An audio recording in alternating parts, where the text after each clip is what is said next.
o espírito e as prisões e tribulações. A religião, de um modo geral, ela tem, de alguma forma, forçado a barra para transmitir uma palavra de autoajuda. Por isso que eles conseguem, de fato, atrair ouvintes, seja por meio de uma palavra que te coloque para cima, né? Ou seja por meio de uma palavra que te coloque medo, que coloca em você, sabe, incerteza, insegurança, e aí te aprisiona. Então, existem esses dois extremos. A religião, ela não cresce, ela incha, né? Por quê? Porque muitos têm uma palavra de autoajuda, uma palavra que venha a massagear o ego das pessoas, e outras têm um outro perfil. É aquela palavra que te coloca lá embaixo, que te reduz ao pó, à cinza, e te coloca medo, pavor, desespero, e você precisa estar naquele ambiente, debaixo daquela direção pastoral, debaixo daquela cobertura espiritual, porque senão o diabo vai te destruir, Deus vai soltar tua mão, etc, etc. Mas eu quero falar desse primeiro grupo, desse grupo que eu citei, que gostam, que desejam, que andam garimpando no sistema religioso essas mensagens de autoajuda, sabe? Querem ter os seus egos amassageados. Queridos, pessoas que nunca tiveram comprometimento com o reino, pessoas que nunca tiveram amor ao reino, amor a Deus, mas pessoas que sempre procuraram Deus atrás de benefícios, atrás de resultados positivos. Sabe, aquela mulher que foi para a igreja lutar pela libertação do filho, lutar pela libertação do marido. Por quê? Porque o que ela queria, na verdade, não era uma proximidade com Deus, não era uma comunhão com Deus mediante o conhecimento. Ela queria, na verdade, sabe, um socorro, ela queria, na verdade, uma ajuda, ela queria, na verdade, um resultado positivo naquilo que ela procurava. Sabe, aquele homem que procura Jesus, que aceita Jesus, não porque teve o seu espírito ali constrangido, movido pelo Pai, o coração ardeu em amor e queria de fato se entregar e conhecer o Pai. Não, simplesmente ele queria um emprego melhor, ele queria um casamento, ele queria deixar de gastar dinheiro nas baladas e ele disse, vou virar crente porque aí eu vou juntar dinheiro. E muitas pessoas vão por este caminho. E é por isso que eles escolhem pregadores. Ah não, aquele pregador ali, rapaz, a palavra daquele homem é muito dura, aquele homem ali, sabe, não, eu quero aquele, porque aquele ali fala, receba a tua bênção, levante a mão, toma a chave da vitória, então eu quero aquele ali. E aí acontece que no meio deles alguém se destaca ou conseguiu algo na vida, e aí vai dar o depoimento, o testemunho, muitas vezes manipulado, arquitetado, programado, sabe? Não, é porque eu não tinha nada e hoje eu sou empresário, eu não tinha onde morar, hoje eu tenho 2 casas. E as pessoas querem continuar ali, não querem nem saber do evangelho, não querem nem saber de Deus. Eu quero resultado, eu quero uma palavra, sabe? Eu quero que o pastor venha e diga assim, olha, você é mais do que vencedor, você tem uma bênção, você vai receber isso, você... Não, abençoado. Como eu falei, aos dois extremos. Muitas pessoas, elas ficam nesses ambientes, nesse sistema religioso podre, por medo de Deus, medo do diabo, medo do inferno, medo de perder a salvação, medo disso, medo daquilo. E outras pessoas enchem esses locais, esses lugares, essas sinagogas, por quê? Porque querem prosperidade, querem mensagem de autoajuda, querem ter os seus egos amassageados, mas não consultam nada, não querem saber nada. Eu falo biblicamente falando, as orientações do Espírito, as experiências, sabe? Porque hoje virou moda, abençoado. Se você está em uma igreja que o pastor é rico, que o pastor é, digamos assim, bem instruído, então você também tem que seguir aquele padrão. Não, porque o meu líder aqui, ele é uma pessoa, sabe, que se relaciona bem, é uma pessoa bem instruída, então aqui nesta igreja, sabe, só tem os doutores, então é aqui que eu quero ficar. Eu não vou para aquela igreja ali, não, aquela igreja ali só tem analfabeto, só tem pobre. Você sabia que tem isso, abençoado? Na minha cidade, né, existe um sistema religioso que os empresários da cidade eles só se reúnem lá, só congregam lá. E se você for nos outros ministérios, geralmente, sabe, só tem pessoas de classe média para baixo. Os ricos, os empresários, se reúnem todo naquele local. Por quê? Porque naquele local o apóstolo, ele passa aquela pose, sabe, de homem próspero, teologia da prosperidade, receba a bênção, leva a chave da vitória, etc. As pessoas gostam disso. Ah, detalhe, abençoado, tem pessoas que ficam metidas a besta porque vão para esses locais por causa dessas pessoas, mas não pertencem àquele grupo, mas querem se achar.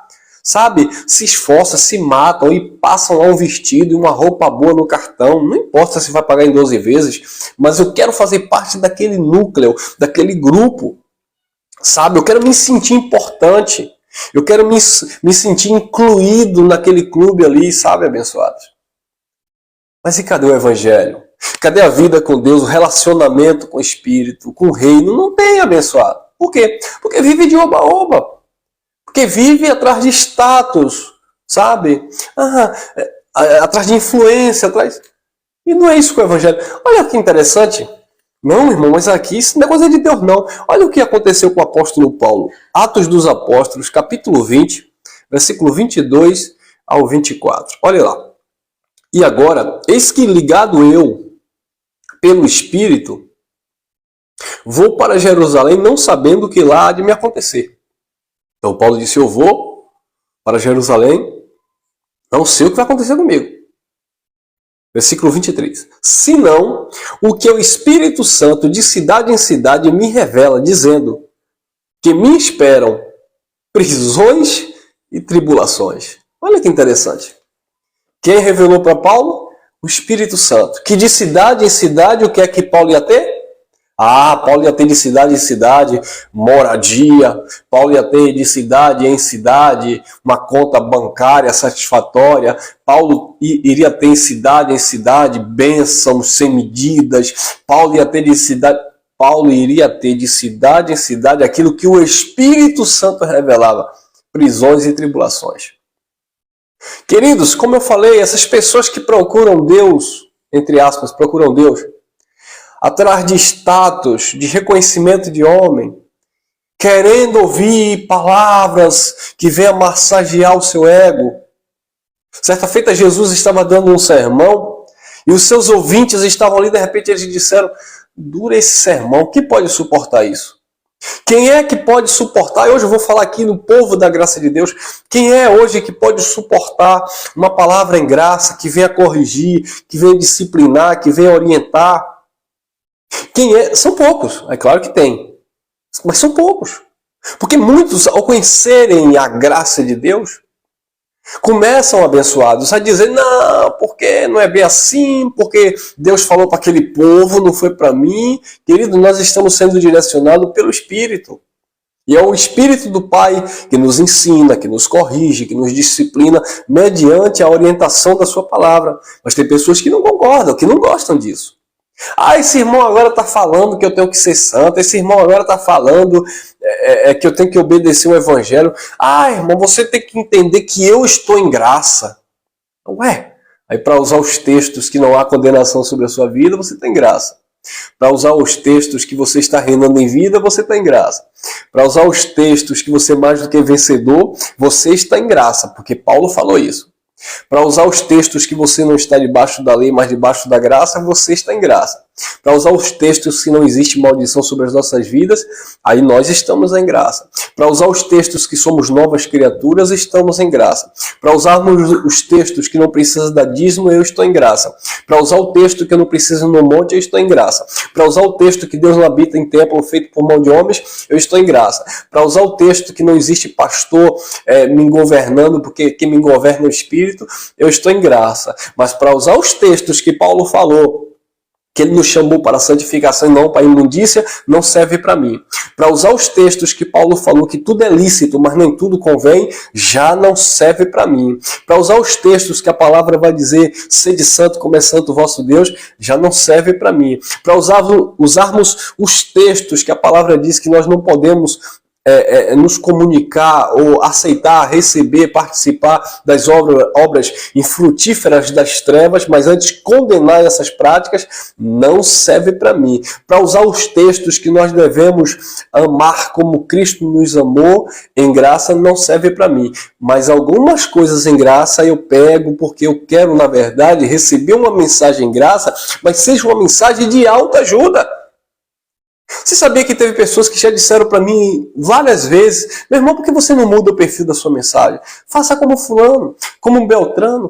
Eu não posso, abençoado. Eu não posso, porque a forma que Deus usa fulano e a forma que Deus usa na palavra Beltrano é a forma que Deus usa eles.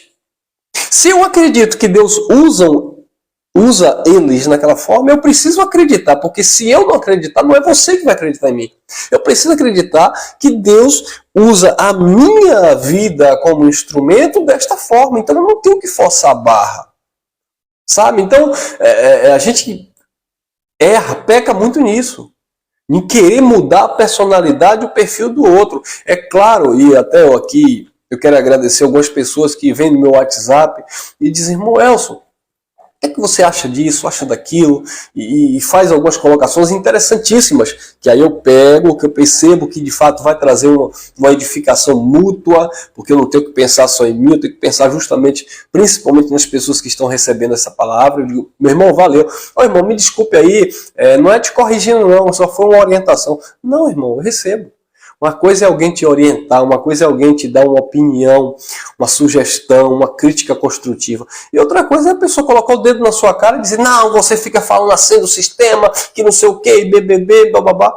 Mas é como eu falei em algumas outras mensagens. A mesma mensagem que muitas pessoas não querem que eu, que o Geraldo, que outros irmãos preguem hoje, são essas mesmas mensagens que libertou essas pessoas do sistema religioso. Uma irmã passou uma mensagem para mim, me detonando, acho que foi o irmão Geraldo. Porque o Geraldo fica falando isso e você também está falando, e não pode ser assim, BBB, porque tem que pregar o amor. Eu falei: querido, nós pregamos o Evangelho. O Evangelho é o amor de Deus. Você quer que eu pregue o amor de Deus ou o meu amor? Eu estou pregando o Evangelho, que é o amor de Deus, não é isso? Mas você não está com amor? Não estou com amor por quê? Porque eu estou pregando a verdade para libertar o povo de Deus do engano?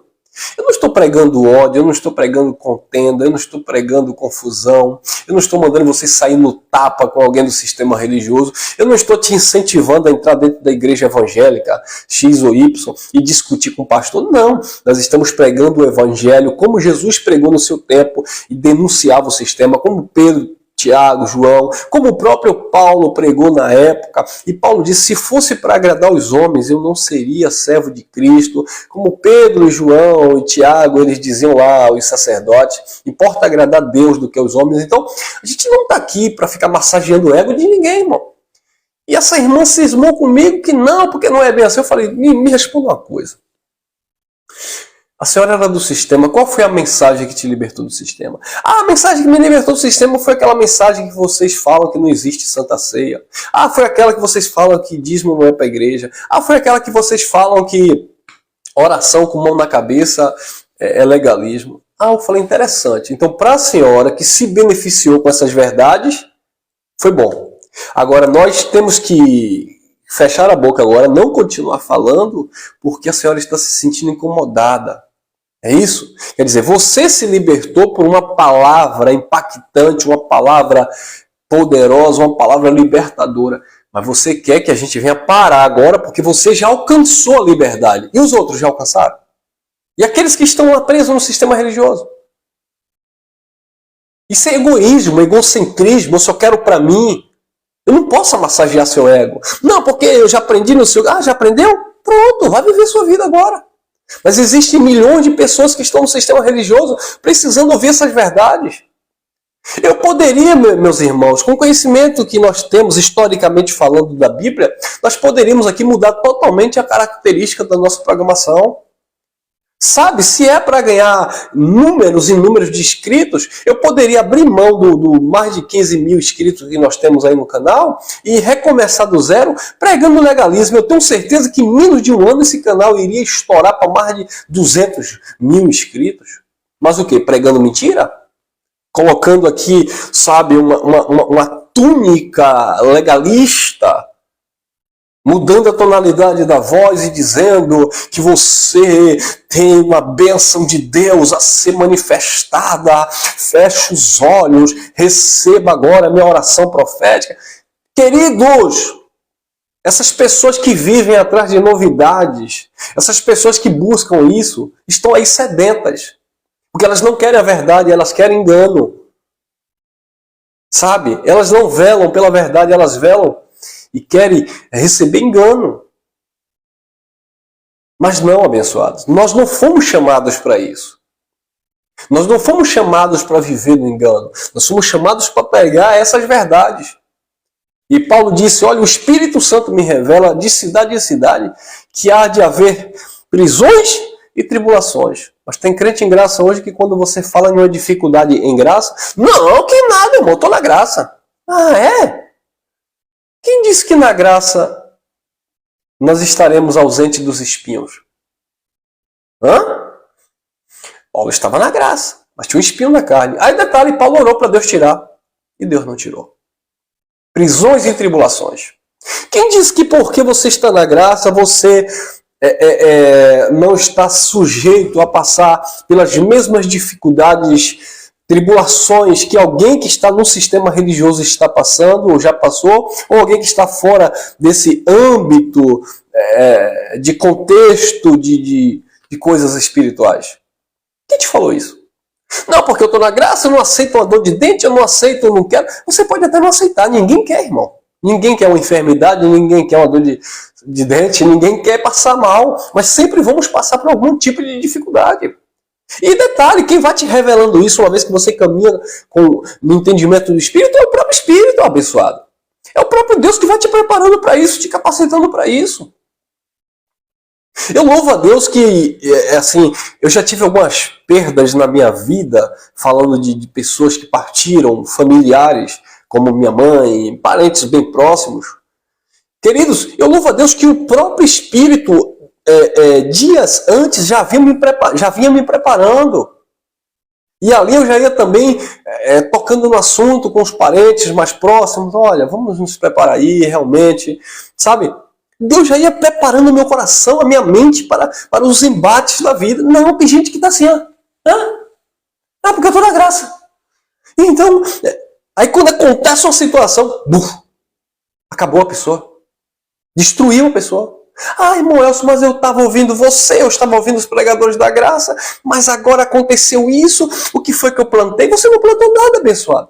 Não significa porque você plantou, deixou de plantar, que você não vai viver situações na sua vida. Eu gosto sempre de falar sobre isso, sobre aquela parábola que Jesus contou do homem que construiu, que edificou sua casa sobre a areia. Veio a tempestade, os ventos, sabe? Os fenômenos da natureza, bateu contra aquela casa, metaforicamente falando, e derrubou aquela casa. Grande foi a ruína. Mas aquele homem prudente que construiu, alicerçou sua casa sobre a rocha, veio também os ventos, as tempestades da vida, veio as dificuldades, as prisões, as tribulações, mas ele permaneceu firme porque a sua casa estava alicerçada sobre a rocha. Quando a sua casa é espiritual, quando você está de fato alicerçado sobre a graça de Deus, isso não significa que não haverá tribulações e prisões, e o próprio Espírito vai ministrando isso na tua vida, dificuldades. Mas Deus está contigo e a sua graça nos basta. Paulo disse, arranca de mim esse espinho, arranca de mim essa prisão, essa tribulação. E ele ouviu do Senhor, a minha graça te basta. O meu poder se aperfeiçoa na tua fraqueza. E Paulo declarou, de muito boa vontade me gloriarei nas minhas fraquezas, nas minhas injúrias, nas minhas angústias, nas perseguições, por amor a Cristo. Porque quando eu estou fraco, então é que eu sou forte. O forte não é aquele que tem ausência de luta. O forte é aquele que mesmo nas lutas, ele não baixa a cabeça e não baixa a sua guarda. Então, queridos, graça de Deus não significa ausência de dificuldade, não. Significa que você, em todas as coisas, você é mais do que vencedor. Mas tem gente que não entende isso. Por quê? Porque vive em busca de autoajuda em graça. Queridos, palavra motivacional, palavra de fé, sabe? A graça de Deus tem? Tem. Mas, querido, isso não significa que você vai estar sempre naquele patamar. Não, abençoado. Volta para a realidade. Nós somos seres humanos. Somos espíritos, sim. O espírito se renova. Mas esse homem exterior, ele se corrompe, abençoado. E não adianta você tentar espiritualizar tudo, não. Porque quem vai trabalhar não é o teu espírito. Sabe? Quem vai tomar sol, tomar chuva, não é o teu espírito. Quem vai fazer o que tem que ser feito aqui na terra não é o teu espírito.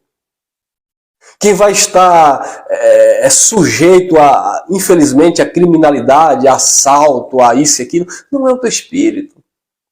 Outro dia minha esposa ela foi vítima de um assalto, levaram algumas coisas dela, e ela chegou em casa desesperada, e a gente conversando, e ela disse...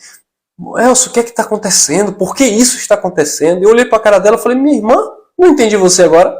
Ah, você quer dizer porque você tem graça não pode acontecer isso? Certa feita, quando nós tínhamos saído do sistema religioso, nós morávamos no terceiro andar de um prédio e houve um incêndio no primeiro andar e aí comprometeu toda a estrutura do prédio, nós tivemos que sair e morar de aluguel por um tempo até restaurar o prédio e liberar para a gente retornar. E ela disse, Elcio, será que foi porque a gente deixou a igreja lá do pastor fulano? Eu falei, minha irmã, pare com isso, minha irmã. É porque você está em graça que você acha que não há de acontecer situações do tipo em nossas vidas? Pare com isso.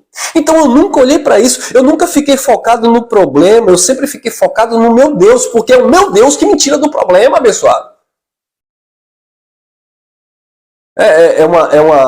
É uma fala bem legalista do sistema, mas faz um pouco de sentido. Deus não tirou Daniel da cova dos leões. Deus livrou Daniel dos leões na cova. Entendeu, abençoado? Na cova, Deus livrou Daniel dos leões. Então, na dificuldade, na tribulação, na luta, na angústia, dentro desse problema, o próprio Deus há de nos dar o escape, abençoado.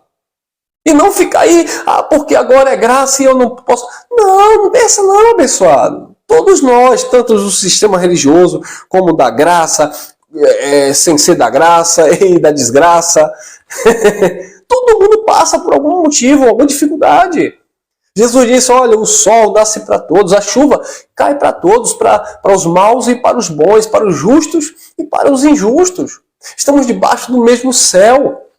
Agora, a minha fé no eterno é que me sustenta, para que em meio às tribulações eu venha entender que o Pai está comigo e Ele não me rejeita jamais. Disse Davi, ainda que eu andasse pelo vale da sombra da morte, não temerei mal algum, porque a tua vara me consola, o teu cajado me sustenta. Por isso que ele disse no versículo 1 do Salmo 23, que não é no original, o Senhor é o meu pastor e nada me faltará, porque sempre vai faltar alguma coisa.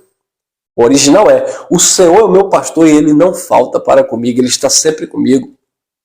Lembra de Abacuque? Ainda que a figueira não floresça, que não haja fruto na videira, ainda que falte o gado do curral, ainda que aconteça desgraças, situações, dificuldades, perdas, todavia, disse Abacuque, eu me alegrarei no Senhor, esperarei no Deus da minha salvação. Mas não. Tem gente que com o conhecimento que tem do Evangelho, vive achando que o Evangelho é só rosas. E os espinhos? E os espinhos, abençoados? O Evangelho te dá força para suportar os espinhos. Amém? Guarde essa reflexão no teu coração. Entenda que nós passamos por dificuldades, lutas, combates, aqui nessa carne. Teu espírito está perfeito, a tua mente está curada, está sarada. Mas se você não entender essas duas naturezas, se você não souber administrar, querido, você vai viver atribulado, não no sentido de passar por ela, de passar pela dificuldade, mas viver enraizado nela. E não é isso que Deus quer. Deus não quer que você fique com sua alma, sua mente perturbada. Pelo contrário, mesmo com as dificuldades, você vai respirar. Diz que Abraão foi fortalecido na fé, dando glória a Deus.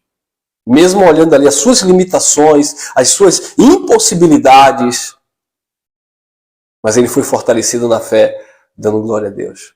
Então, abençoado, haja o que houver, aconteça o que acontecer, continue focado, com a tua mente voltada para o eterno. Paulo disse lá em Filipenses capítulo 4, porque eu já aprendi a contentar-me com o que eu tenho. Em todas as coisas, em todas as situações, eu já fui instruído, capacitado, habilitado,